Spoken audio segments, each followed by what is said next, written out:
Bom dia, por favor. Pode sentar.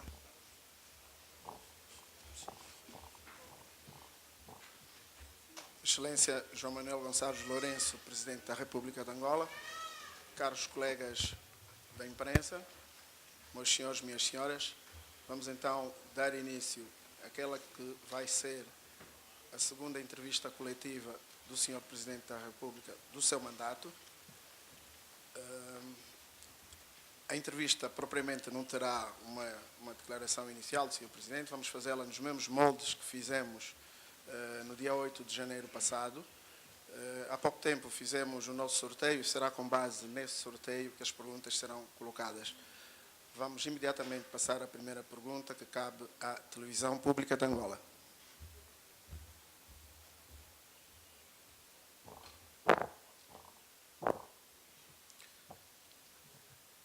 Bom dia. A Televisão Pública de Angola agradece a oportunidade. Eu chamo-me Isidro Sanhanga. Senhor Presidente, uma das medidas tomadas no âmbito do combate à corrupção e à apropriação ilícita de recursos do Estado é o repatriamento voluntário desses recursos. No entanto, dentro de dias, o período estabelecido para este repatriamento termina e, nessa altura, já se pode falar do sucesso ou fracasso desta iniciativa. Qual é a expectativa do Sr. Presidente da República em relação à segunda fase, que será a do repatriamento coercivo desses capitais? E se as fortunas que serão alvos desse repatriamento já estão identificadas? Muito obrigado. Bom, falar em sucesso ou fracasso do programa, eu penso ser cedo. Não temos necessidade de correr. Um fenómeno que aconteceu ao longo de anos, não me parece que pudéssemos resolver em 6 meses. O período de graça concedido foi de apenas 6 meses. É evidente que quem quis aproveitar essa oportunidade, bastante generosa por parte do Estado angolano, deveria fê-lo. Quem não quis fazer, pretende enfrentar o Estado angolano, com certeza que corre um sério risco, não só de perder esses recursos, como de comparecer perante os tribunais. Portanto, nós estamos confiantes no êxito desta operação. A operação não foi estabelecida para ser realizada em 6 meses. 6 meses foi apenas o período de graça dado para que aqueles que de boa vontade quisessem fazê-lo repatriassem os seus recursos. Portanto, estamos confiantes que o tempo continua a jogar a nosso favor, uma vez que o programa tem data de arranque, mas não tem data de término. Portanto, o repatriamento coercivo começa a contar a partir de 26 de dezembro. Portanto, começa a contar a partir de 26 de dezembro. Não quer dizer que a 26 de dezembro, nessa data exata, teremos aqui os recursos todos. Portanto, não é justo pensar-se desta forma. Arranca 26 de dezembro e não tem data limite. Pode levar 10 anos, 20 anos, leva o tempo que for necessário, no meu mandato ou no mandato de quem me vier a substituir. Nos próximos anos, isto é um programa para ter continuidade. TV Zimbo. Muito obrigado. Bom dia, Sr. Presidente. Amílcar Xavier, TV Zimbo. A minha questão está relacionada com o acórdão do Tribunal Constitucional, o acórdão 319 de 2013, que suspende a fiscalização dos atos do Executivo pelo Parlamento da República. O Sr. Presidente da República vinha sublinhando muito recentemente na reunião do Comitê Central, a primeira que realizou na qualidade de Presidente do seu partido, que desejava ser fiscalizado pelos seus atos do partido no poder. Pergunto ao Sr. Presidente se não deseja também que, na qualidade de titular do Poder Executivo, seja igualmente fiscalizado pelo Parlamento. Muito obrigado. Quando, na reunião do Comitê Central, eu dizia que deveríamos ser fiscalizados, somos todos nós. Ao fiscalizar-se o Executivo, evidentemente que se está a fiscalizar também o titular desse mesmo Poder Executivo. Portanto, não vamos separar as coisas. Eu sou o responsável pelo bom ou mau funcionamento do Executivo que encabeço. Portanto, essa vontade manifesta na sessão plenária do Comitê Central, a última, essa vontade mantém-se e os órgãos que têm esta possibilidade de fiscalizar, nomeadamente o Parlamento, através das audiências parlamentares que têm lugar, regra geral, a nível das comissões de trabalho, através das visitas parlamentares que são feitas às instituições, às províncias, aos municípios, por essas vias pode-se e deve-se fiscalizar a ação do Executivo, aliás, coisa que, em certa medida, já vem acontecendo. Agência de Notícias Lusa.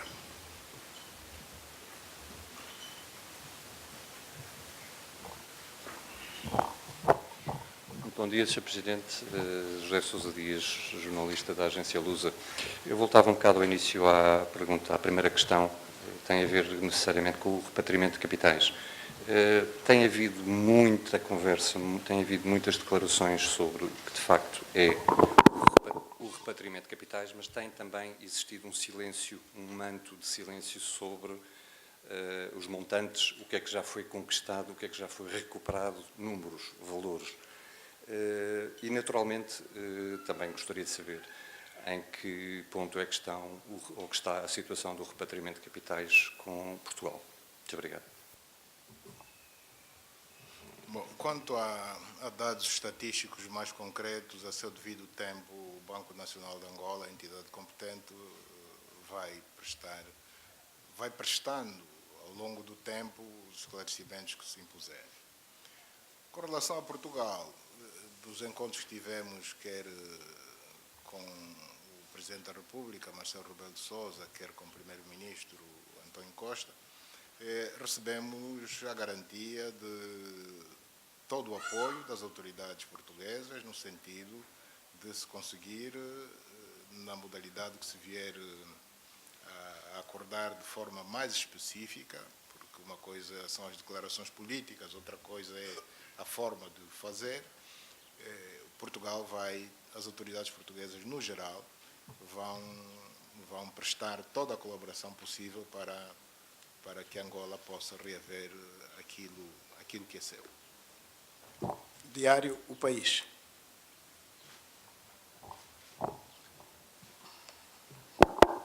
Bom dia, muito obrigada, Sr. Presidente.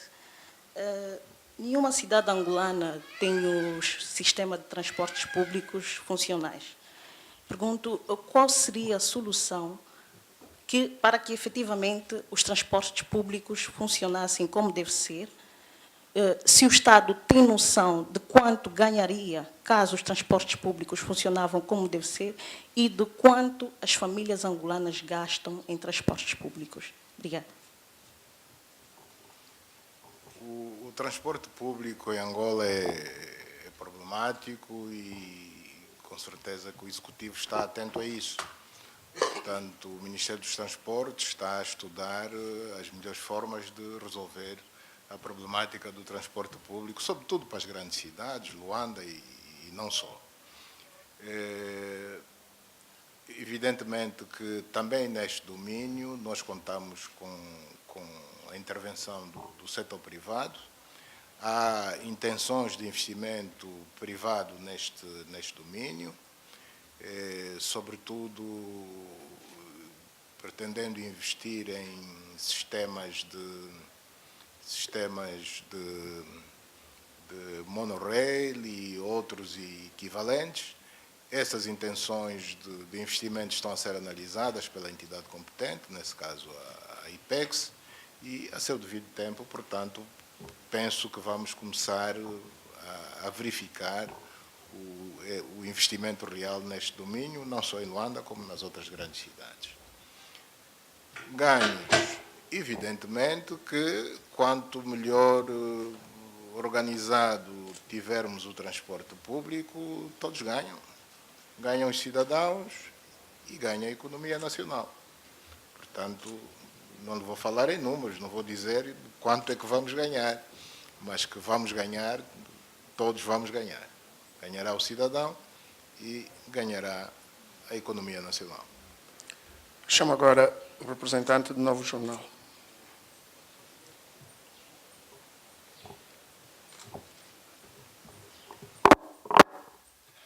Bom dia, Sr. Presidente. Eu sou o David Felipe, do Novo Jornal, redação online. Sr. Presidente, foram prometidos 500 mil empregos. Queria saber, até data presente, quando já foram criados. Porque nós notamos ao longo desse ano, muitas empresas foram à falência e milhares de angolanos foram jogados no olho da rua. E notou-se também que a delinquência aumentou. E eu queria saber, Sr. Presidente, qual será o recado para a juventude desempregada? Bom, a delinquência aumentou numa determinada fase, mas posso lhe garantir que neste momento reduziu consideravelmente. E com relação à oferta de emprego, a oferta de emprego prometida no programa de governação do MPLA refere-se a um período de 5 anos, de um mandato e não a um período de 15 meses. Nós estamos a governar há escassos 15 meses. Não se pode esperar que aquilo que deve ser feito em 5 anos pudesse ter sido feito em apenas 15 meses. Tudo o que estamos a fazer na criação de um bom ambiente de negócios para que as empresas funcionem, que criem bens, criem serviços, produzam serviços e, consequentemente, emprego, é o esforço que está sendo feito no sentido de resolvermos, entre outros problemas, também o problema de emprego. Quando falamos na diversificação da economia, não só queremos aumentar a produção interna de bens e de serviços, queremos aumentar a exportação de bens, mas, ao mesmo tempo, com esta medida, pretendemos e estamos confiantes que vamos conseguir aumentar a oferta de empregos. Rádio Despertar. Obrigado, Sr. Presidente. Muito bom dia. Sou Gonçalves Vieira, da Rádio Despertar. O Sr. Presidente tomou posse como titular do Poder Executivo há pouco mais de um ano e, por aquilo que tem se constatado, é que a condição social da população parece que piorou. E, pelos contactos que nós temos feito, digo nós, a Rádio Despertar, a população não vislumbra um quadro breve para a solução de diversos problemas que a própria população enfrenta. E, atualmente, ainda verifica-se que os hospitais públicos continuam sem medicamentos nem materiais gastáveis, para além de outras dificuldades. E um dos estratos da nossa sociedade que diariamente também reclamam pelos seus direitos são os ex-militares inscritos na Caixa de Segurança Social das Forças Armadas Angolanas, que desde 2009 vêm reclamando pela reposição dos subsídios que, segundo dizem, foram retirados, foram cortados ao arrepio da lei pela direção da Caixa de Segurança Social. E eles também dizem que já escreveram várias vezes ao Sr. Presidente, mas até o momento não são respondidos e advogam mesmo que o Sr. Presidente domina o dossiê, porque durante muito tempo foi o Ministro da Defesa Nacional. A pergunta é a seguinte: quanto tempo mais estes homens poderão esperar pela solução dos seus problemas? Bom, em primeiro lugar, dizer que o senhor acaba de violar um acordo. O que está acordado é uma pergunta por órgão de comunicação social. O senhor acaba de fazer duas. De qualquer forma, eu vou lhe responder as duas. A apreciação de que a situação social do país está a piorar é relativamente certa, correta. Digo relativamente porque o bem-estar depende muito do volume de receitas que o Estado arrecada para poder fazer investimentos na área social. O senhor sabe quanto é que estava o preço do principal produto de exportação há uns anos atrás e quanto é que está hoje. Daí a razão de estarmos a trabalhar para a tal diversificação da nossa economia. E não se faz essa transição, sair de uma economia do petróleo para uma economia, digamos, do não petróleo, de um dia para o outro. Esse milagre não existe. Jesus Cristo já morreu há muitos anos. Situação dos hospitais. A situação dos hospitais não pode ser considerada ainda como boa. Não é boa. Mas devemos reconhecer que houve ou tem havido melhorias. Já não há tanta escassez de medicamentos como se diz.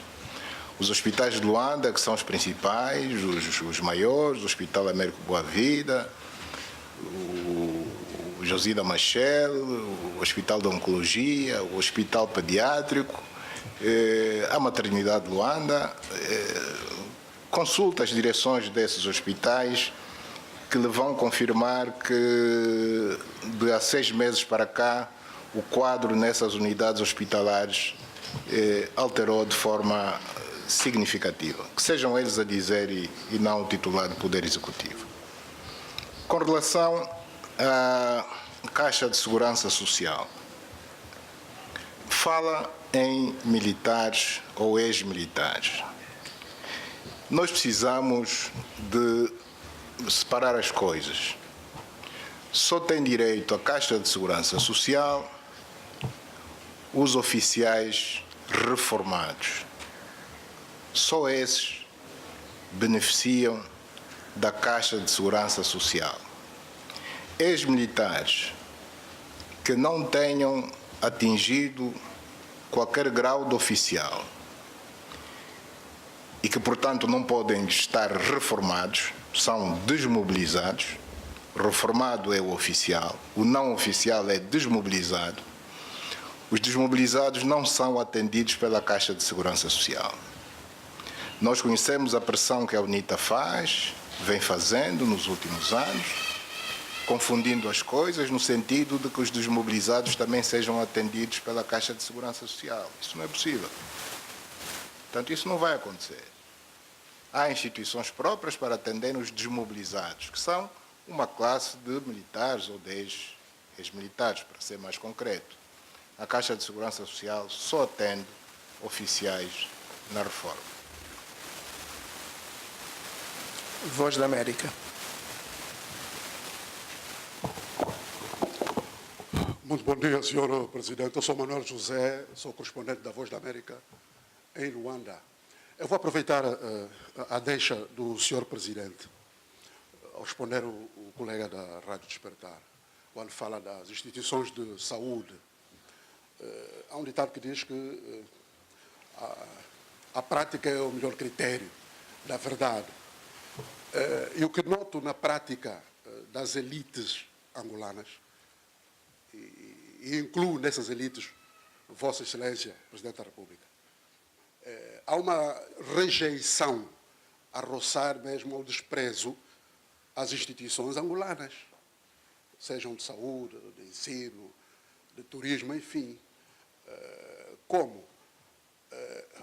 Quando estas elites, portanto, precisam da assistência médica, medicamentosa, é logo pegar um avião e ir para o exterior, ir à procura. No ensino, a mesma coisa. Os meninos, até os meninos, como não podem ficar muito tempo lá fora, usam as escolas consulares, exemplo, a escola portuguesa aqui, quase todos os meninos têm lá os filhos. As instituições de lazer, Sua Excelência acaba de nos dar recentemente um exemplo disso. No Gozo de Feira, que é seu direito, privilegiou Moçambique, nosso país irmão. E a pergunta que faço é a seguinte, Sr. Presidente. Qual é a mensagem que essa elite transmite aos cidadãos comuns, os demais angolanos, quando fazem essa asserção, essa rejeição a essas instituições? Muito obrigado. Bom, nada lhe garante que eu nunca passei férias no meu país. O senhor está a fazer uma afirmação gratuita. Eu não nasci hoje e ao longo dos anos já passei férias no meu país N vezes. Desta vez entendi a convite do meu homólogo, o presidente Nyusi, de Moçambique, satisfazer o seu convite e fui passar férias a um país africano. Não fui à China, não fui à Conchichina, como soe dizer-se, fui aqui perto, a um país irmão africano. O facto de eu ser Presidente da República, não estou vedado de poder desfrutar deste direito. Com relação à utilização das unidades hospitalares ou não, é errado pensar-se que os cidadãos angolanos que se tratam lá fora só são da classe dirigente. E, se calhar, da classe dirigente do MPLA. A junta médica em Portugal, na África do Sul, está cheia de cidadãos angolanos. 90% deles são cidadãos comuns. Quem custeia essas despesas é o Estado angolano. É verdade que o ideal seria investir esses recursos aqui no país, na melhoria das nossas unidades, para pôr fim a essas juntas médicas. Mas isso não se faz num dia. Isso é para se ir fazendo. Portanto, nós não podemos, de um momento para o outro, mandar de volta para Angola os cidadãos angolanos que estão fora em junta médica, foram autorizados pelo Estado, porque é o Estado quem está a suportar as despesas, sob pena de virem morrer aqui, porque se interrompe o tratamento de repente para certo tipo de doenças, isso pode acontecer, e o Estado é um ente responsável, isso nós não vamos fazer, apenas para não sermos acusados de estar a mandar gente para fora, mas que fique claro que quem se trata lá fora não são só os governantes e muito menos os dirigentes políticos do MPLA. Eu não sei se a clínica Girassol tem câmaras que registram a entrada e saída dos cidadãos. Se tem, com certeza que eu estou lá registado. Pelo número de vezes que entrei, não só enquanto Ministro da Defesa, como até agora, já enquanto chefe de Estado. Portanto, não façam afirmações gratuitas só para querer nos incriminar, porque isso nem fica bem. Portanto, é verdade que nós temos ainda muito trabalho a fazer no sentido de melhorar a qualidade dos nossos serviços sociais, de saúde, de educação. Nós nunca negamos isso. Nós nunca dissemos que temos um sistema de educação e um sistema de saúde dos melhores do mundo. Antes, pelo contrário, somos os primeiros a reconhecer as nossas insuficiências e só reconhecendo as nossas insuficiências estaremos em condições de prestar atenção no sentido de inverter o atual quadro que, diga-se de passagem, não é bom, mas está cada vez menos mal. Folha 8.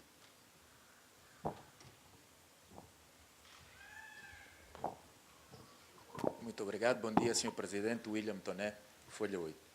Sr. Presidente, voluntária ou involuntariamente, no seu último discurso na 6ª reunião ordinária do Comitê Central, colocou o MPLA como o primeiro órgão quase de soberania, algo que vem sendo. Acredita que nesse seu esforço de combater a corrupção, repatriar os capitais, o conseguirá sem um verdadeiro pacto de regime? capaz de institucionalizar e conferir soberania aos verdadeiros órgãos de soberania?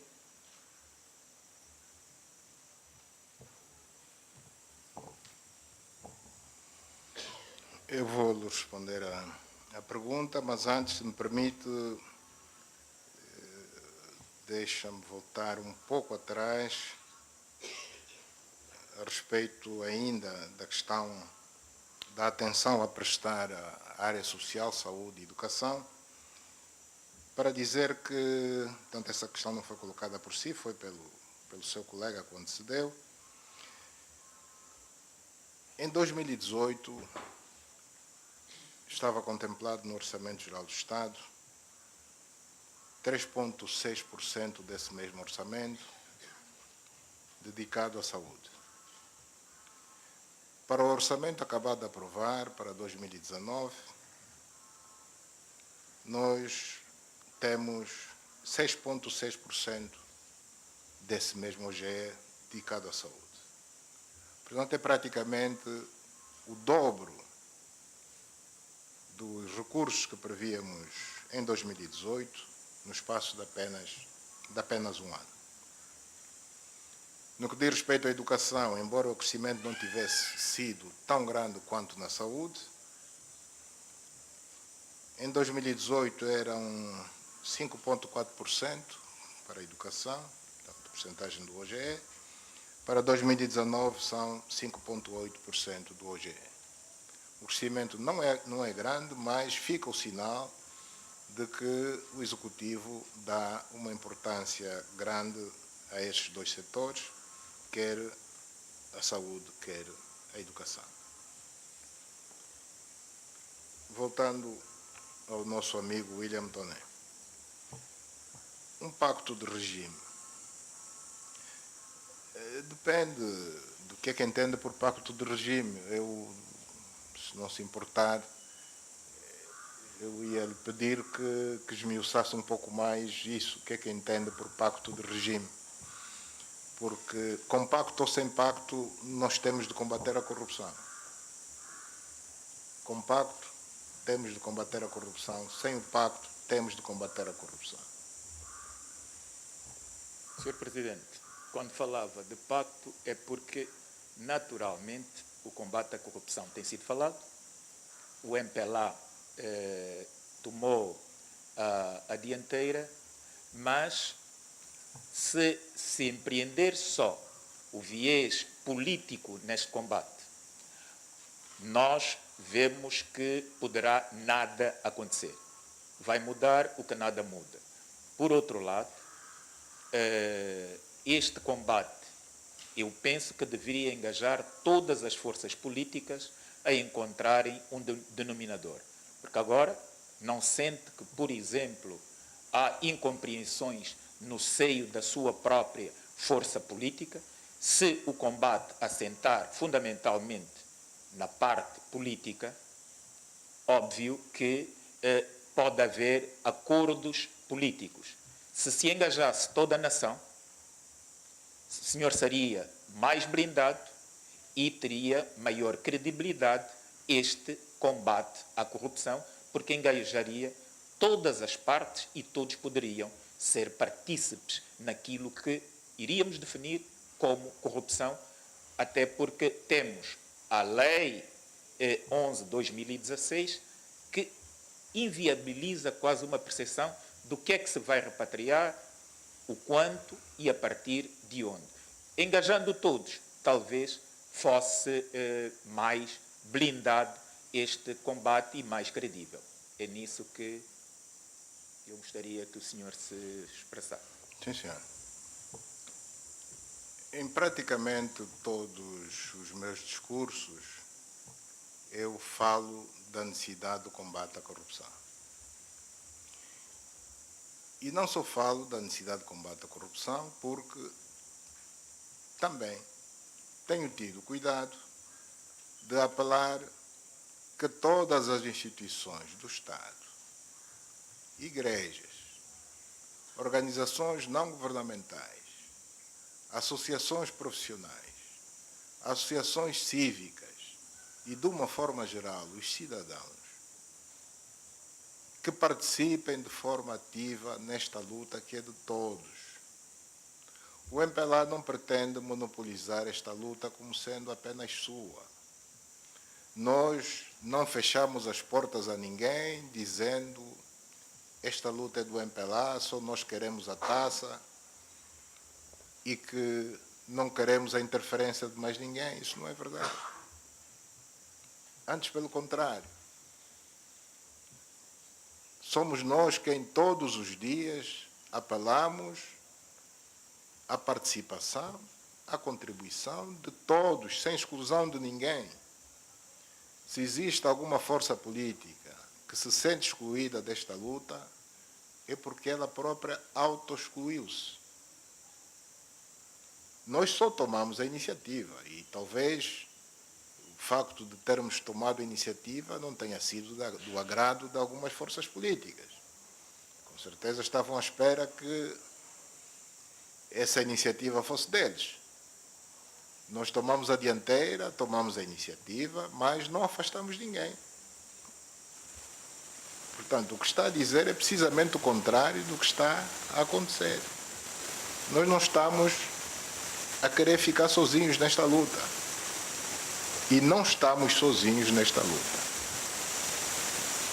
Não só não queremos estar sozinhos, como efetivamente sentimos que não estamos sozinhos nesta luta. Rádio Mais. Muito obrigada. Iracelma Arnaldo, Rádio Mais. Senhor Presidente, a minha questão é a seguinte. Quando disse que encontrou os cofres do Estado vazios, já sabia que o Executivo cessante tinha deixado mais de 15 mil milhões de dólares? Que nível de comunicação tem com José Eduardo dos Santos? Obrigada.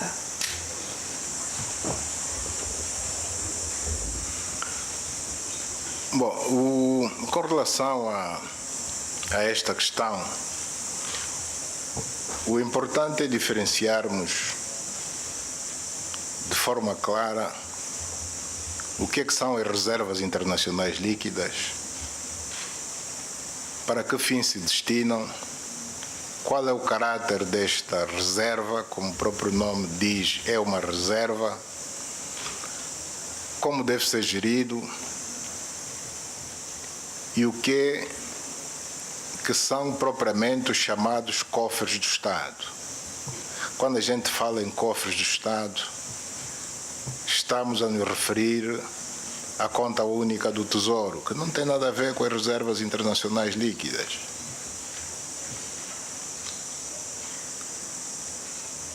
Os ministros, membros da Comissão Econômica, vieram a público explicar precisamente isso. E o que ficou claro é que o que havia na conta única do Tesouro não dava para pagar mais do que 5 meses de salário da função pública, apenas isso. E o país parava, não vivia, não fazia mais nada, salvo pagar salários à função pública durante 5 meses, exatos 5 meses. Portanto, não houve nenhum mistério no que foi dito. No discurso político, há coisas que devem ser entendidas. Quando a gente diz encontrei os cofres vazios, ninguém está a querer dizer que encontrou zerados. O vazio não é sinônimo de zerado. Portanto, eu penso que este tipo de linguagem deve ser entendido. MFM. Muito bom dia, Sr. Presidente. Para mim é uma honra. Eu peço desculpas, há uma segunda, as pessoas estão a fazer mais do que uma pergunta, contrariamente ao acordado. Há uma segunda pergunta do seu colega que o antecedeu, qual o meu nível de relações com o Presidente José Eduardo dos Santos. Eu considero normais, não tenho razões, não tenho motivos para não ter boas relações pessoais. Como dizia, para mim é uma honra, chamo-me Ernesto Samaria, a Rádio MFM, indicado num processo penal aberto pelas autoridades suíças Por que razão mantém quando um tribunal português deu como provado recentemente o crime de corrupção ativa a um procurador daquele país? Muito obrigado. Sim, senhor. Muito obrigado. Portanto, o senhor afirma que eu protejo o engenheiro Manuel Vicente. Vai ter que explicar bem isso, o que é que entende por proteção. O engenheiro Manuel Vicente não é membro do Executivo, não é ministro. Contrariamente à situação do Dr. Panzo, que na altura em que recebemos a notificação das autoridades judiciais da Federação Suíça, era membro do governo. Já nessa altura, o engenheiro Manuel Vicente não era membro do Executivo. Não era vice-presidente, não era ministro de Estado, não era ministro.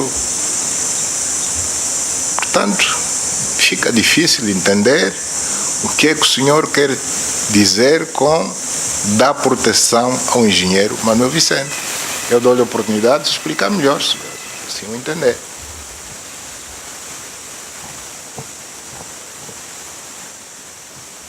Bem, eu sou leigo em matéria de direito, mas penso que, se calhar, ao nível do Executivo, e o senhor como titular do Poder Executivo, poderia, se calhar, ao nível do Parlamento, retirar as imunidades e dar possibilidade que os tribunais angolanos pudessem já julgar o processo que Portugal transferiu para o nosso país.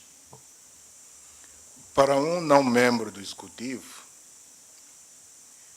quem solicita o levantamento das imunidades junto do Parlamento não pode ser o Executivo. Estamos a falar de poderes diferentes. Quem solicita são os órgãos de justiça.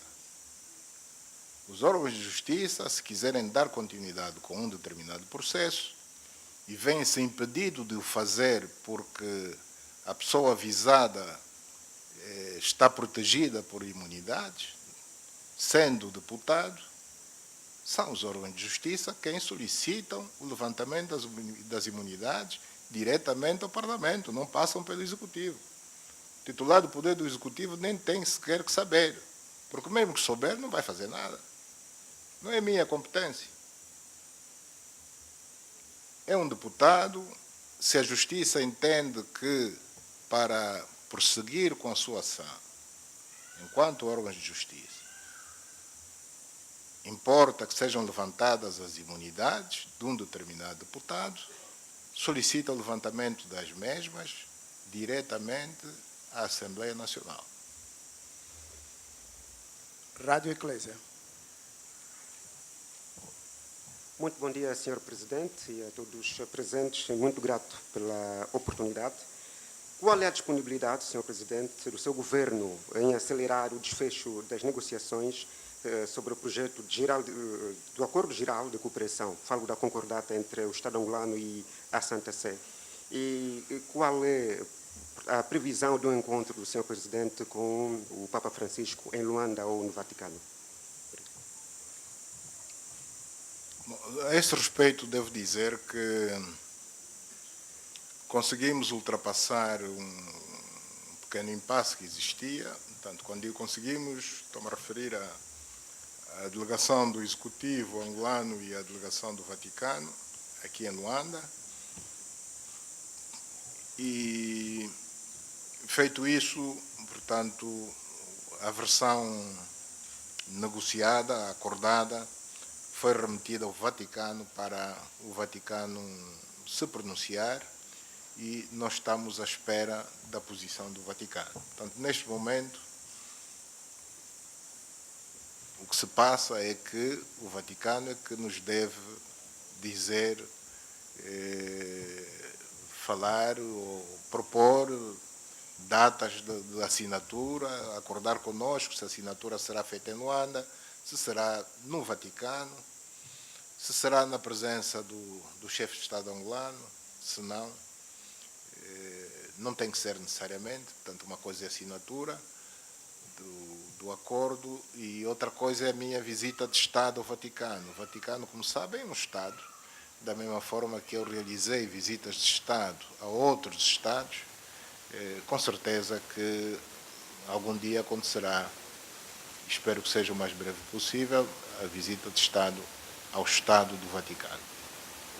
Semanário Expresso. Bom dia, Sr. Presidente. A questão que eu coloco é a seguinte. O senhor tem feito um esforço notável na captação de investimento estrangeiro, no combate à corrupção e na mobilização da sociedade. A verdade é que sente-se no dia a dia que os seus ministros e auxiliares são tomados por um sentimento de medo na tomada de decisões que são da sua responsabilidade. Isto tem emperrado, de sobremaneira, o funcionamento da máquina e, por tabela, complica a vida dos cidadãos. A questão que eu coloco é como ultrapassar esta situação. Obrigado. Bom, preferiu chamar-lhe sentimento de medo. Eu não lhe chamaria assim, mas o que devo dizer é que o que está em curso no nosso país é um processo, não digo inédito, porque já aconteceu em outros países, na Itália, mesmo no Brasil, alguns com sucesso, outros sem sucesso, mas é um processo que exige muita coragem, muita determinação e é normal haver, num momento ou noutro, uma certa vacilação, mas que nós temos a certeza que o tempo vai acabar por esbater. Portanto, isso nunca foi feito em Angola. Estamos a ensaiar uma aplicação de políticas que já constavam do nosso ideário. Portanto, nos programas do partido que sustenta o Executivo, a necessidade do combate à corrupção não nasceu em setembro de 2017. O nosso programa, ou os nossos programas de anos atrás, sempre preveram a necessidade de combate à corrupção. A única coisa que aconteceu é que, surgiu, por sorte, esta equipa que, de forma corajosa, está a conseguir arrancar do papel aquilo que sempre foi o desejo do MPLA, sempre foi o desejo do povo angolano, não perpetuarmos a situação que o país vivia até relativamente pouco tempo. Portanto, eu não falo de pessoas individualmente, falo de equipa, e para dizer que, como equipa, nós não somos medrosos. A equipa é corajosa e assim nos vamos manter, porque temos a certeza que, com maior ou menor dificuldade, porque é evidente que há obstáculos pelo caminho, aliás, não seria de esperar outra coisa. Existem os obstáculos, mas os caminhos têm buracos, têm pedras, têm riachos por saltar, se não nos queremos molhar, têm obstáculos. Se alguém pensa que vai à luta desejando vencer sem encontrar obstáculos, isso não existe. No mundo não existe. RTP.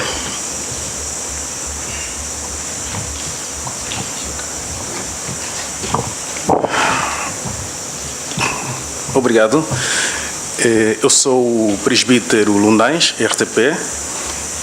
Sr. Presidente, como entender que num cenário de clara recessão económica, de profunda escassez de recursos e que se apela a uma maior contenção de despesa, o Executivo parte para a reabilitação do edifício do Conselho de Ministros nos valores que vieram a público por intermédio dos órgãos de comunicação social? É isso uma prioridade para o Estado quando há necessidades mais básicas que esperam por solução, Sr. Presidente? Obrigado. Bom, nós não estamos a fazer uma simples reabilitação. nós estamos a construir uma nova sala do Conselho de Ministros. Na impossibilidade de ampliar a presente sala, os técnicos concluíram da vantagem da construção de uma nova sala. É isso que está sendo feito. Nós não temos vergonha de o dizer publicamente. Não se está a roubar dinheiro. A sala do Conselho de Ministros não é para lazer, é para trabalho. Se nós estamos a construir um instrumento para melhor trabalharmos, para melhor servirmos os angolanos na função que exercemos, que o Executivo exerce, penso que não temos que ter vergonha disso, nem receio de dizer aos angolanos que estamos a construir uma nova sala do Conselho de Ministros. É simplesmente uma sala, é apenas uma sala, não é um palácio. Portanto, não estou a ver também qual é a razão de ser da sua pergunta. Revista Exame. Bom dia, Sr. Presidente. Muito obrigado pela oportunidade. Eu sou Jorge Salvador e trabalho para a Revista Exame. Sr. Presidente, o acesso à habitação ainda é um terror de muitas famílias. É um terror que muitos pais de família enfrentam. É um terror que muitos jovens enfrentam. O acesso às centralidades habitacionais esteve sempre em volta de processos fraudulentos. Alguns cidadãos tiveram acesso sem reunir as mínimas condições de honrar o compromisso com o Estado. Outros ocuparam ilegalmente e outros ainda subalugaram, ou seja, ganham dinheiro com as casas que o Estado construiu para a população, para aquelas pessoas que não têm como ter acesso. Presidente, o que é que será feito para corrigir esta situação? Quais as medidas que serão tomadas aos inquilinos, medidas rigorosas aos inquilinos que até ao momento não pagaram nenhuma prestação das rendas resolúveis? E, por outro lado, se o governo do Sr. Presidente tem noção de quanto é que o Estado já arrecadou, ou quanto é que o cofre do Estado já tem acesso com a comercialização destas habitações. Muito obrigado. Bom, começando pelo fim, o que já arrecadou ainda não deu para amortizar o investimento feito. Aliás, o período de amortização leva sempre alguns anos. Que medidas é que foram tomadas ou serão tomadas no sentido de corrigir esses males? Bom, eu acredito que algumas medidas já vêm sendo tomadas. Talvez não as suficientes. Precisamos de continuar a corrigir esta situação que está errada.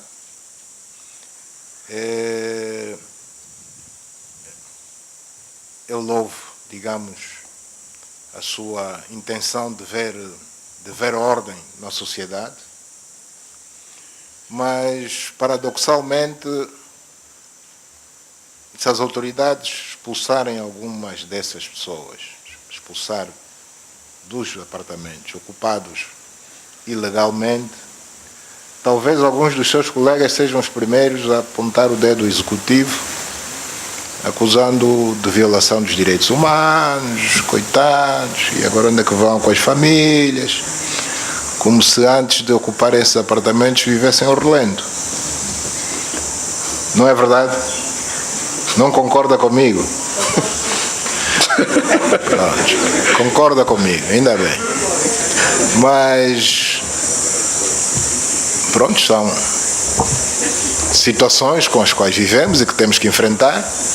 Daí a razão da Operação Resgate. A Operação Resgate visa precisamente pôr cobro a toda esta quebra de valores, fazendo mão a um conjunto de ações que erradamente se pensa ou se diz que só são ações de caráter policial. Não, antes pelo contrário. E aí vamos voltar à questão da corrupção. Aliás, a corrupção também é uma das quebras de valores. Quando eu dizia com relação à corrupção que nós não queremos ter o monopólio desta luta, isto é uma luta de todos, também com relação à Operação Resgate dos Valores, é uma luta de toda a sociedade, não é uma luta da polícia. Tanto que não caiamos no erro de pensar que é a polícia quem vai resgatar os valores. A polícia só vai atuar naquelas situações mais aberrantes. De resto, o trabalho de educação permanente, que não é para fazer em um mês, nem em 6 meses, nem em um ano, mas é para fazer sempre, enquanto estivermos vivos, isto é da responsabilidade de toda a sociedade, de todos nós. Executivo, partidos políticos, associações, igrejas, escolas. Aliás, é de pequeno que se torce o pepino, portanto, é na escola onde a gente deve começar por transmitir aos mais jovens os mais nobres valores da nossa sociedade. Portanto, também com relação ao resgate desses valores, onde isso se enquadra, a questão que o jornalista acaba de pôr, todos nós devemos estar envolvidos. Jornal Vanguarda.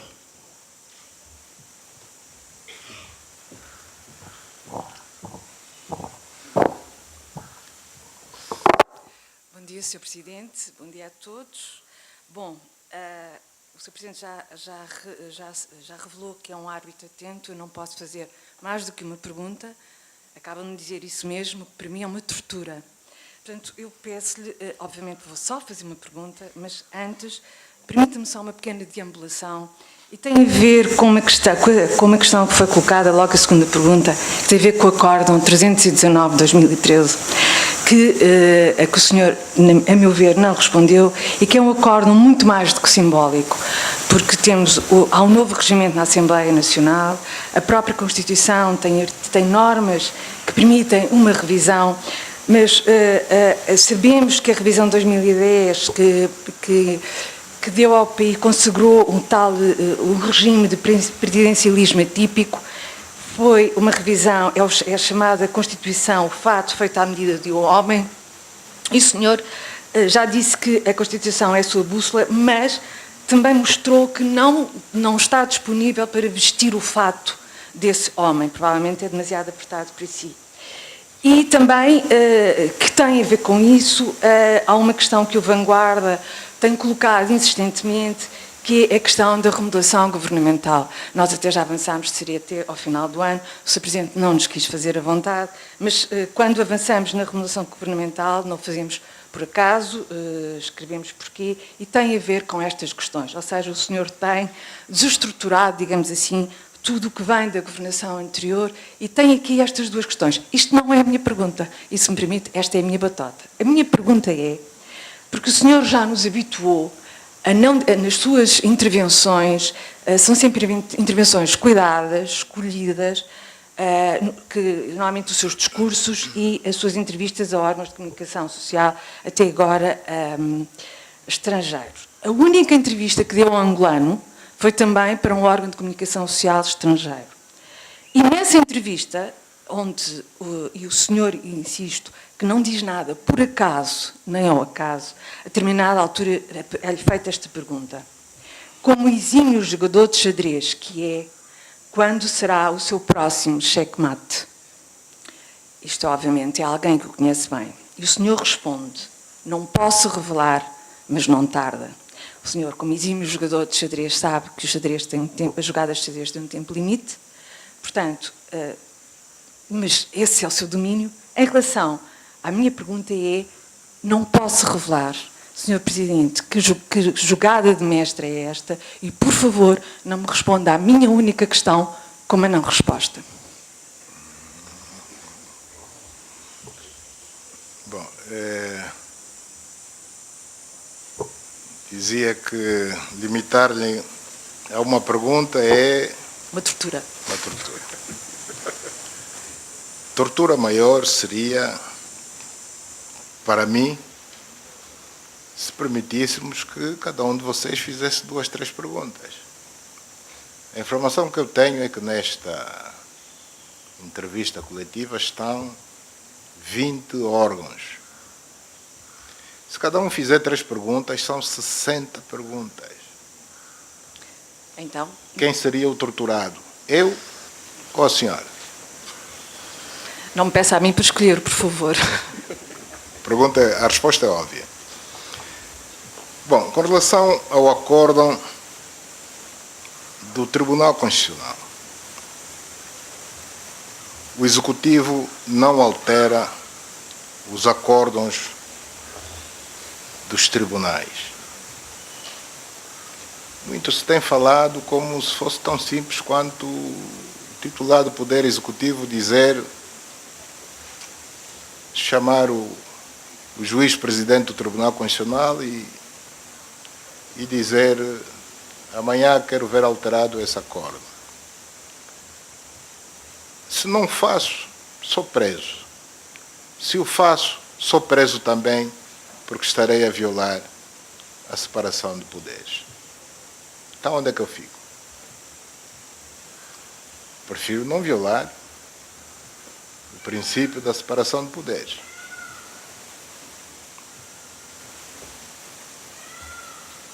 Jogada de xadrez. O xadrez é jogado, é um jogo a 2. Portanto, tem que me dizer quem é o meu adversário. Ainda ninguém me disse. Quer dizer que pela primeira vez falou ao acaso? Quem é o meu adversário? Um jogo de xadrez joga-se contra alguém. Então digam quem é o meu adversário. Por enquanto estou sem adversário, por isso é que o checkmate tarda a chegar. TV Record. Bom dia, Sr. Presidente. Bom dia a todos. Record TV África, aqui na Santos. Melhorar o que está bem, corrigir o que está mal é lema seu. E a bandeira de combate à corrupção foi hasteada muito alto, dentro e fora de Angola. Pretendia saber, em 2019, que os angolanos podem esperar da sua governação em relação à resolução dos seus problemas sociais básicos, no qual não vamos acrescentar apenas saúde e educação, mas saneamento básico e mobilidade rodoviária. Obrigada, Sr. Presidente. Bom,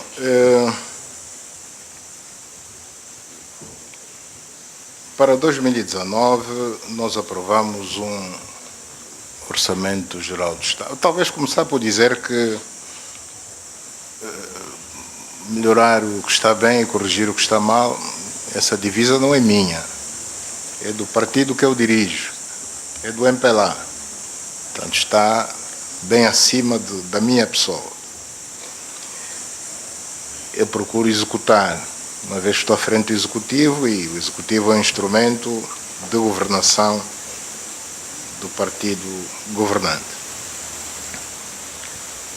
Para o orçamento de 2019, nós temos indicadores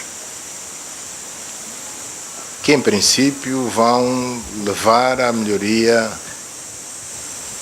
da situação dos cidadãos angolanos.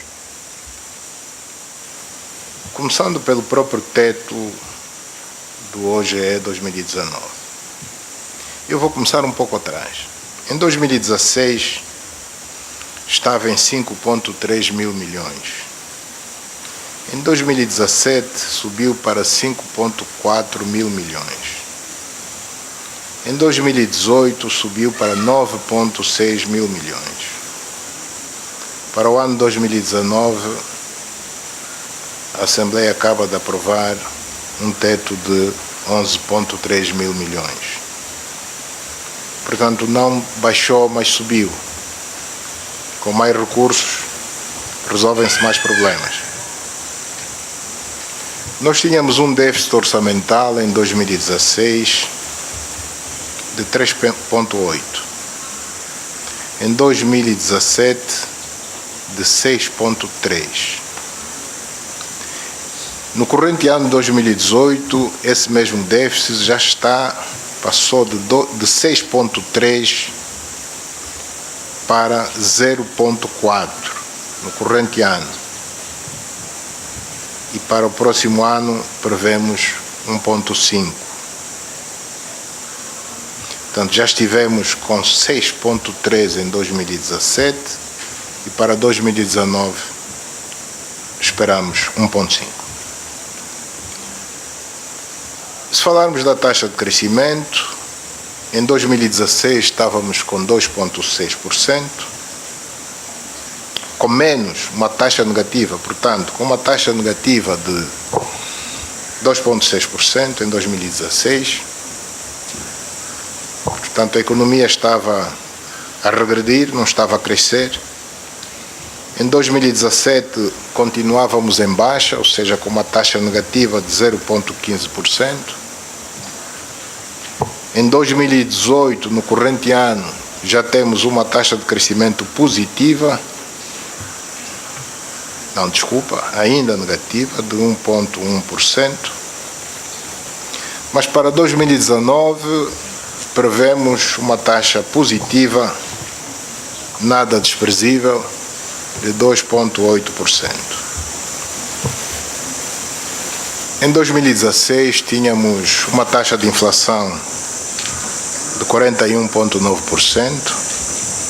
No ano seguinte, 2017, baixou-se para 23,7%. Em 2018, essa inflação já estava mais baixa ainda, nos 18%. Mas para o próximo ano, e daí a novidade que não é novidade, porque vem no OGE, que já foi aprovado, para 2019 prevemos uma taxa de inflação de apenas 15%. Não é que seja boa, podia ser melhor, mas quem já teve 41,9% há apenas 2 anos atrás, passar de 41,9% para 15%, só temos que nos dar por satisfeitos, se não quisermos ser ingratos.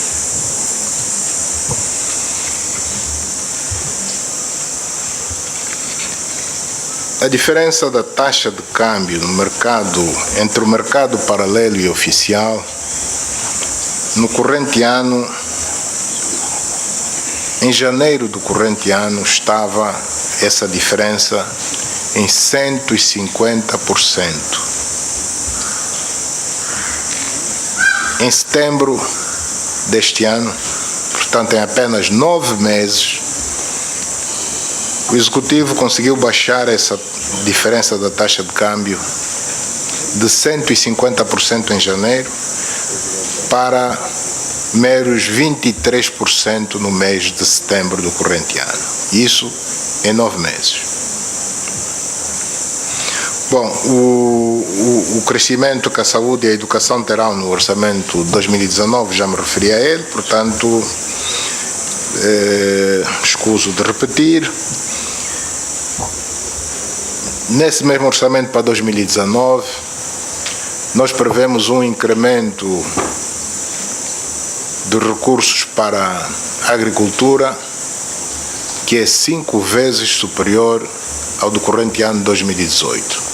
Portanto, de um ano para o outro, nós vamos quintuplicar a fatia do Orçamento Geral do Estado para a agricultura, que era irrisória, eu diria mesmo vergonhosa,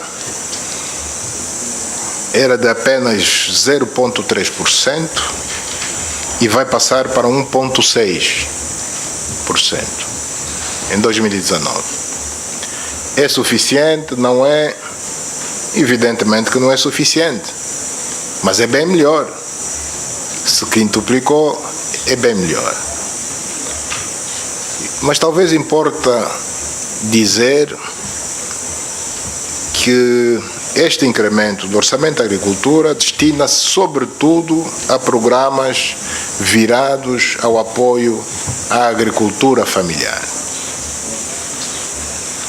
Os fazendeiros, esses têm como resolver o seu problema, vão à banca e desde que provem que têm capacidade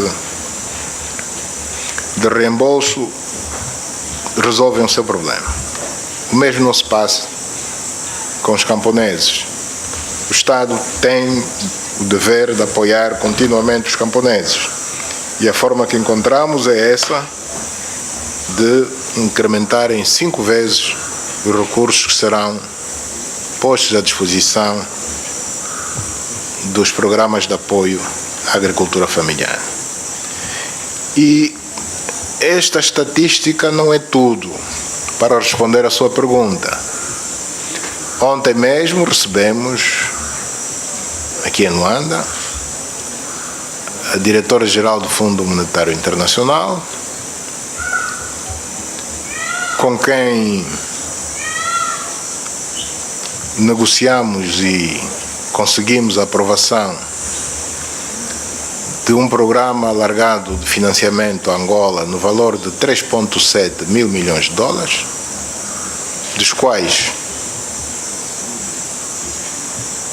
muito próximo de 1 mil milhão já estão nas nossas contas desde há dias. Nos próximos 3 anos entrará o resto até atingir o teto de 3,7. Com um período de graça de 4 anos e meio, a contar de agora,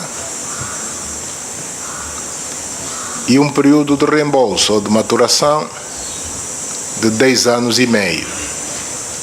Daí a razão eu ontem ter dito que nenhuma outra instituição no mundo oferece essas condições, e com uma taxa de juro anual variável, mas que em momento nenhum ultrapassará os 3% ao ano. Portanto, são condições. O Executivo angolano conseguiu negociar um programa alargado de financiamento com esta instituição, em condições que nos parecem ser bastante boas. Nós não conseguimos isso com mais nenhuma instituição de crédito. 2,5% até 3% de taxa de juro anual, reembolsável em 10 anos, 10,5%, neste valor. Portanto, só daqui a 4 anos e meio é que começamos a pagar ou a reembolsar este financiamento. Durante todo o período de vigência do programa, que é de 3 anos, Angola não vai pagar absolutamente nada, para que as pessoas melhor entendam quando nós dizíamos ontem que as condições são das melhores possíveis. Este programa alargado de financiamento vem precisamente para reforçar a capacidade do Executivo em resolver os problemas da população. Todos os problemas sociais e não só da população, garantir o êxito do programa de diversificação da economia, aumentar as exportações, reduzir com isso as importações, aumentar o volume de receitas cambiais não petrolíferas e, consequentemente, aumentar a oferta de emprego para os nossos cidadãos. Portanto, penso ter esclarecido o que me foi solicitado. Chamo agora o colega do Jornal de Angola.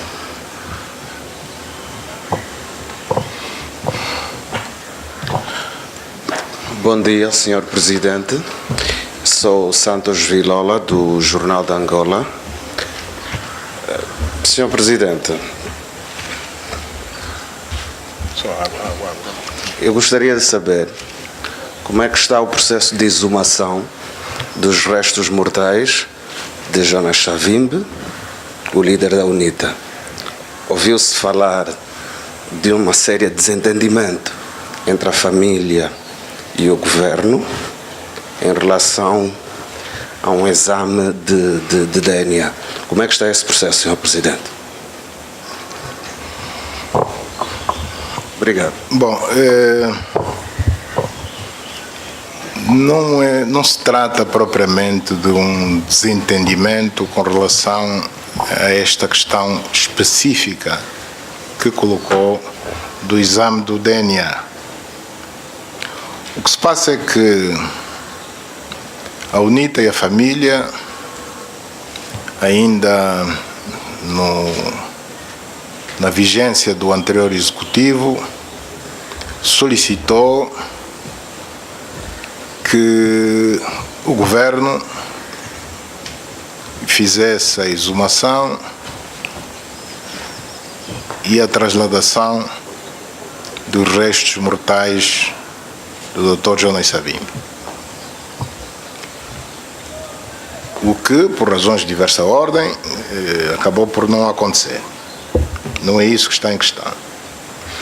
A verdade é que, imediatamente após a minha investidura, nós não só ouvimos pela comunicação social intervenções de políticos da UNITA a solicitar que o atual executivo desse continuidade e concluísse com este processo. Como se não bastasse, eu recebi em audiência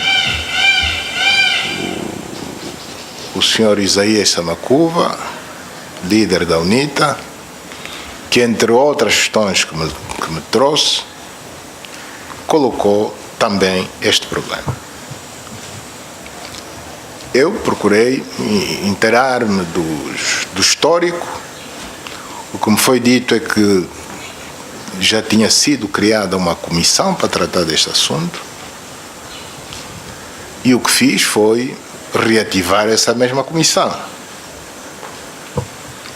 Essa mesma comissão foi reativada e começou de imediato a trabalhar, quer com a direção do Partido UNITA, quer com a família.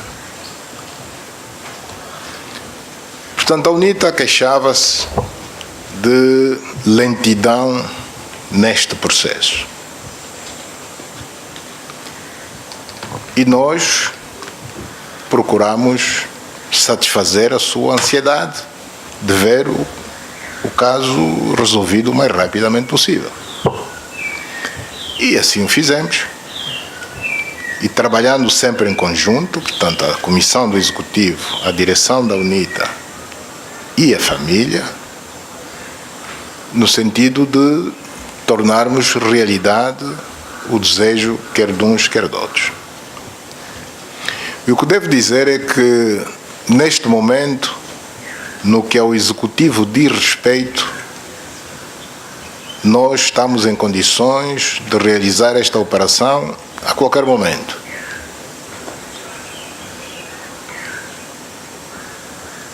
Mas não encontramos, paradoxalmente, da parte da direção da UNITA, sobretudo, a mesma vontade. O que choca com a ansiedade demonstrada meses atrás. Hoje não tem pressa. Primeiro diziam, governo anda rápido que a gente quer esta operação realizada. O governo andou rápido e diz, estamos em condições de realizar a operação. E a resposta que estamos a ter é que não, tenham calma, que nós agora não temos pressa. Mais palavra, menos palavra, é isso. Com relação ao exame de DNA, não há nenhuma contradição. O que ficou acordado é que, uma vez feita a exumação dos restos mortais, quer o governo, quer a família, vão fazer, a partir de amostras, o tal exame de DNA para confirmar que efetivamente são os restos mortais dele. Portanto, o governo faz, a família também faz. Isto está acordado. Nós estamos preparados para fazer. E logo a seguir depositar os restos mortais na localidade escolhida pela direção da UNITA e pela família. Portanto, é preciso que a opinião pública saiba do que realmente se está a passar. O que se está a passar é isso. É que, por um lado, pediram-nos pressa, mas hoje estão-nos, por outras palavras, a pedir que aguentemos mais um pouco, que não corramos. Nós não estamos a correr, estamos em condições de o fazer a qualquer momento. Muitas famílias angolanas gostariam que o Estado angolano também os ajudasse a localizar os restos mortais dos seus familiares tombados durante o conflito armado. Localizar, exumar, transladar. Bom, quem tem essa possibilidade está a querer desperdiçá-la. Portanto, é um caso para pensar. Rádio Nacional de Angola. Muito bom dia, Sr. Presidente. Manuel Esperança, Rádio Nacional de Angola. Sr. Presidente, a abertura informativa nos órgãos públicos tem vindo a ser uma marca muito notada do seu mandato. Esse processo vai continuar, entendo que os órgãos públicos têm contribuído para aprofundar a democracia no país. Temos um espaço público mais plural nos últimos tempos. Muito obrigado. Está a perguntar ou está a afirmar? Estou a perguntar a Sua Excelência. A minha apreciação é que sim, que temos um espaço público mais aberto,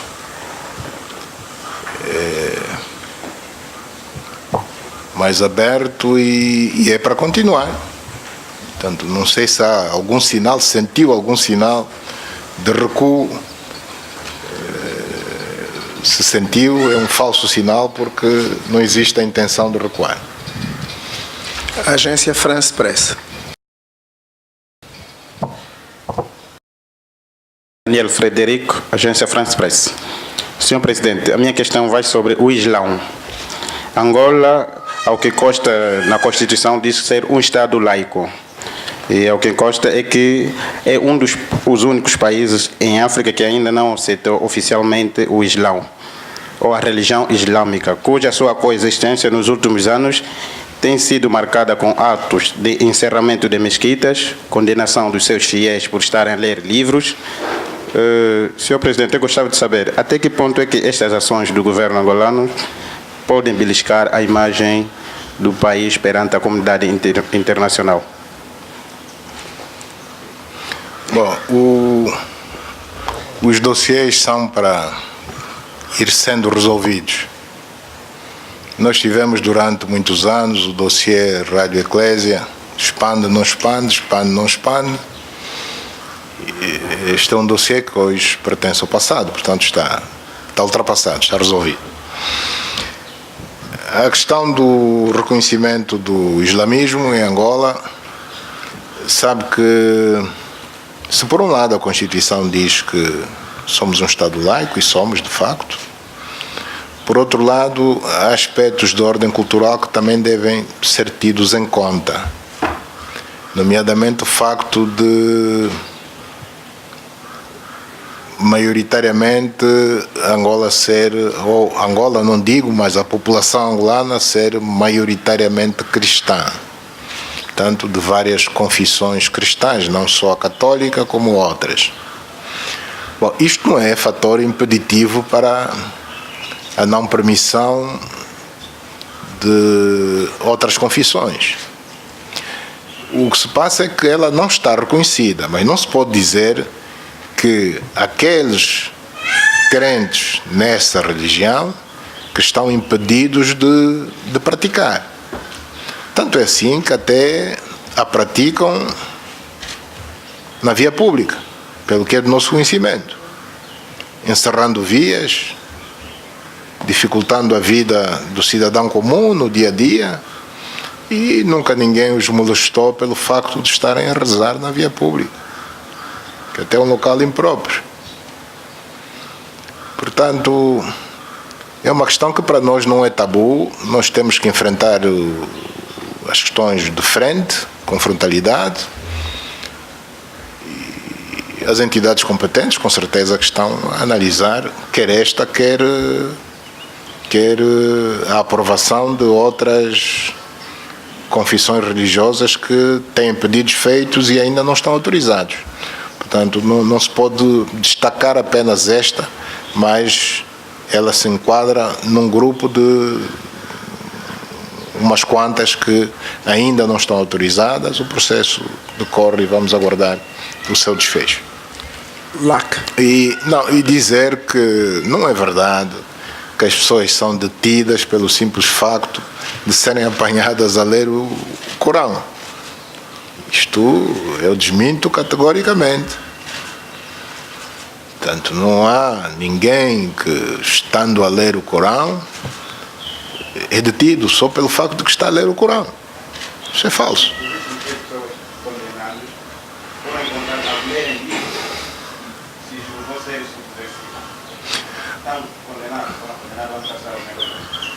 Não deve ser o Corão, não acredito. Não foi ao Corão, por lerem livros.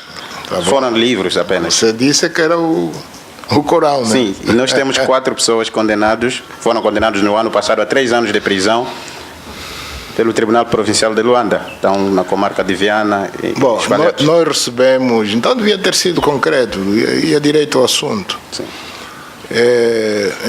Nós recebemos há bem pouco tempo alguns representantes da sociedade civil, alguns, não são todos, evidentemente, tanto presidentes de associações cívicas, que colocaram muitos problemas e entre os quais colocaram este caso concreto e um outro. E eu prometi averiguar e dar uma resposta nos próximos dias. Portanto, o Ministério da Justiça está a analisar este caso e um segundo, que assim de repente não me lembro, mas se eu prometi, pelo menos ver o que é que efetivamente aconteceu. Isso está sendo feito e aguardemos também pelo desfecho. Luanda, Antena Comercial. Boa tarde, Sr. Presidente. João Armando, da Luanda Antena Comercial.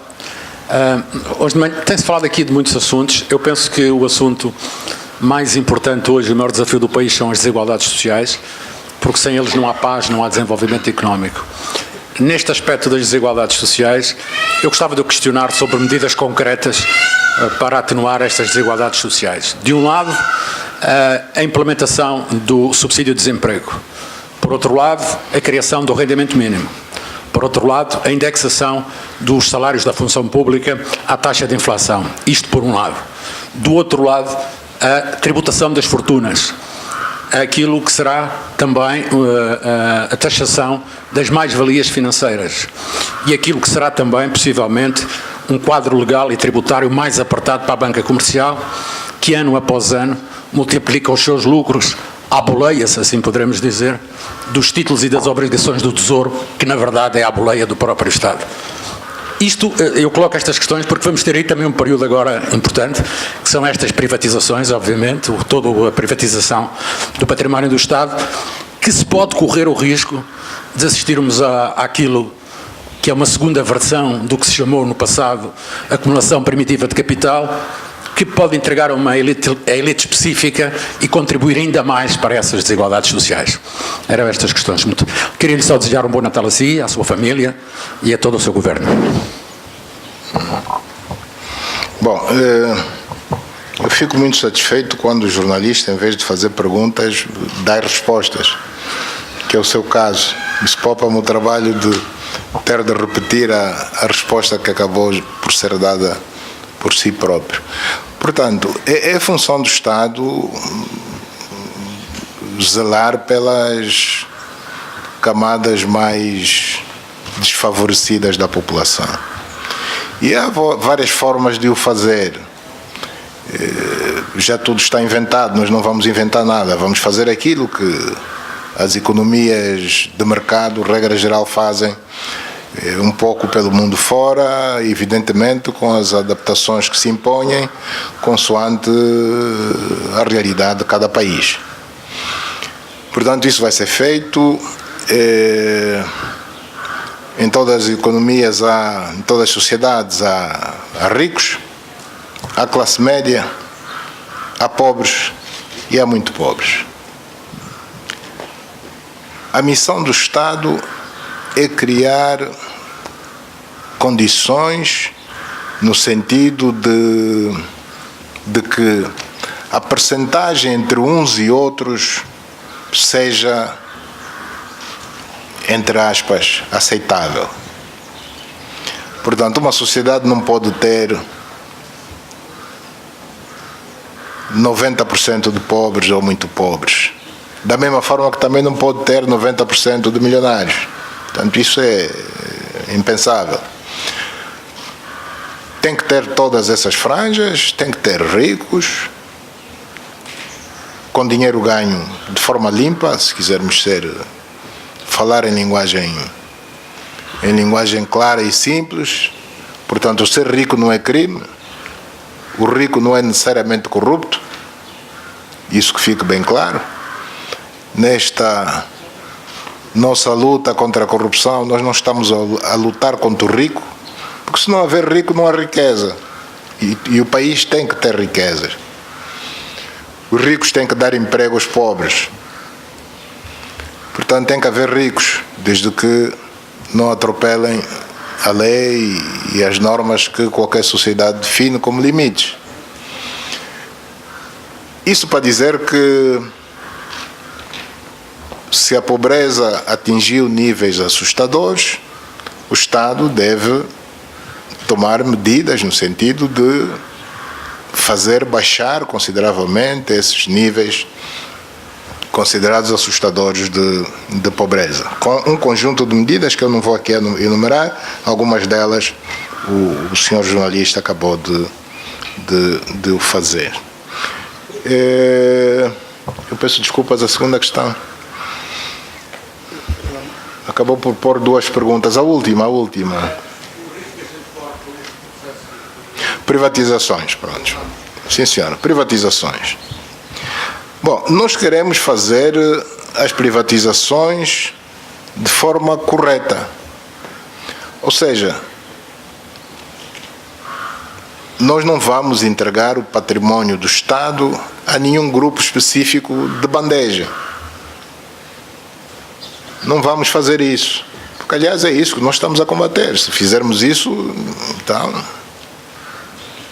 é melhor irmos para casa, né? Não estamos a fazer nada. Nós queremos privatizar de forma correta. E as formas corretas são conhecidas. Por via do concurso público, por via da Bolsa de Valores, se existe, por via do mercado de capitais, que no fundo é um embrião da Bolsa. Portanto, será por esta via que a privatização vai ser feita. Nós não vamos tirar do Estado para entregar a algum privilegiado. Portanto, fique descansado que isso não vai acontecer. A agência Angola Press.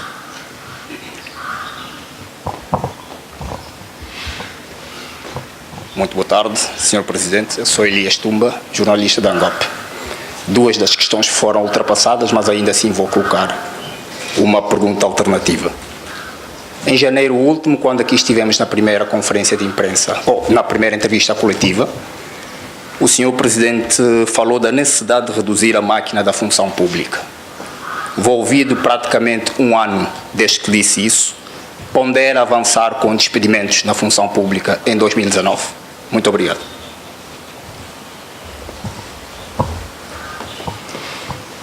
Bom, esta é uma questão que é melindrosa, porque nós estamos com uma taxa de desemprego de cerca de 20% e todas as ações que levem ao crescimento dessa taxa devem ser sempre muito bem ponderadas.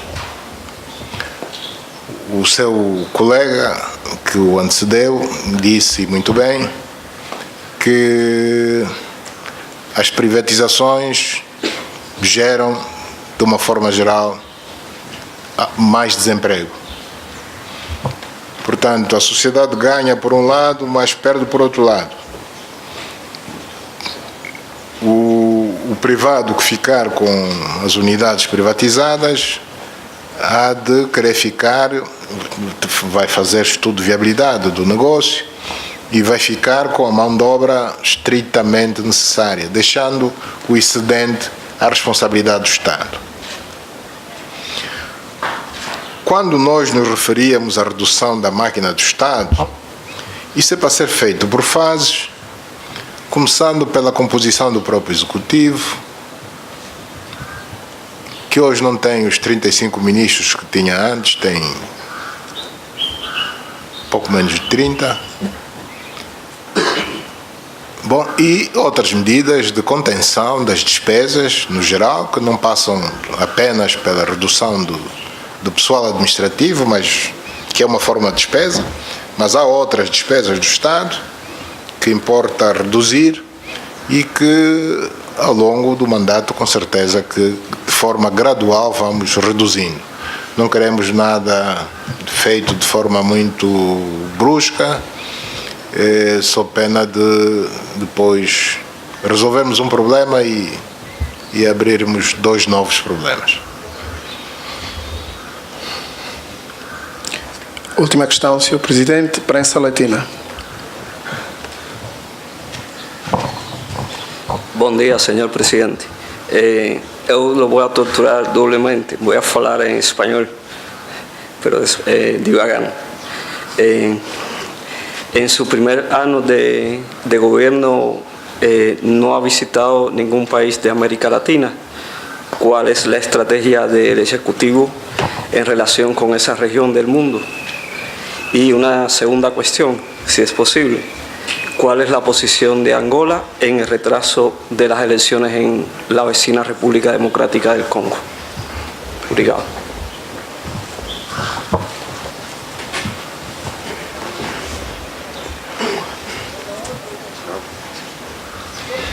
Sim, de facto, nos 15 meses do meu mandato não visitei nenhum país da América Latina. Mesmo assim, há quem seja da opinião de que passeei demais, como se tivesse passeado. Estive em serviço a favor de Angola, a favor do país, e mesmo assim não deu para estar em todo o sítio onde eu gostaria de estar.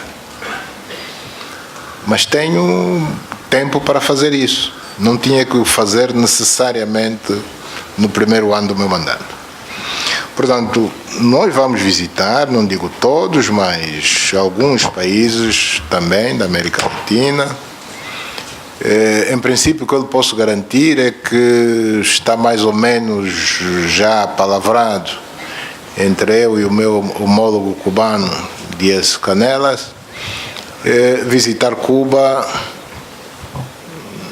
ou no fim do primeiro trimestre do ano, 2019, ou no início do segundo trimestre do ano.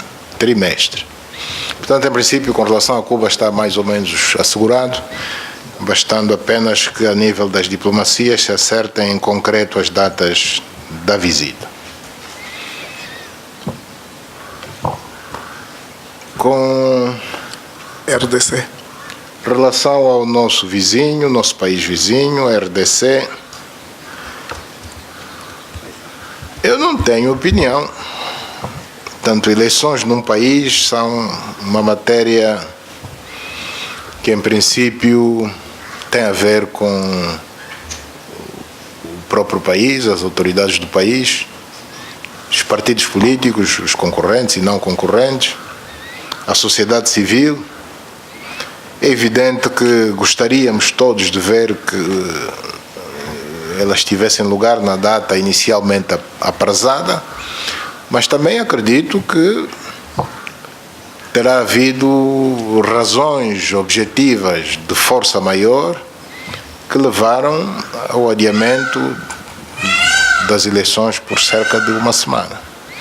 Portanto, só os próprios congoleses sabem das razões reais que levaram a esta decisão. Eu penso que por 7 dias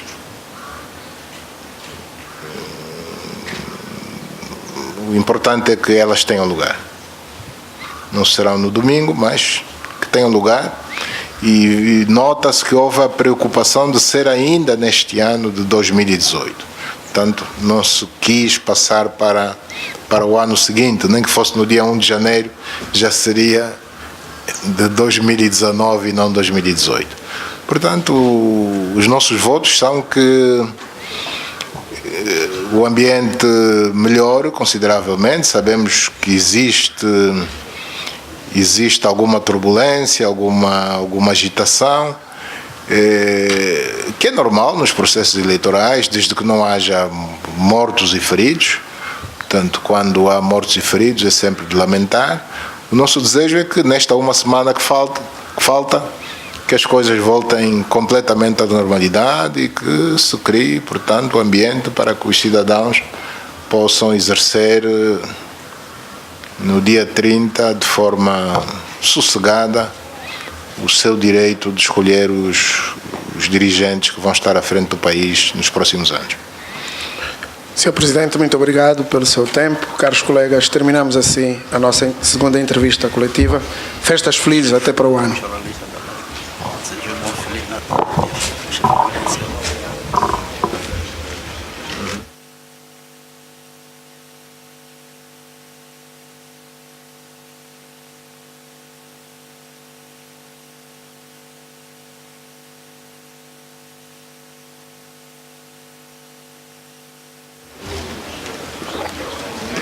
Portanto, há um jornalista que desejou a mim e a minha família um Feliz Natal e um próspero Ano Novo. Eu gostaria de agradecer.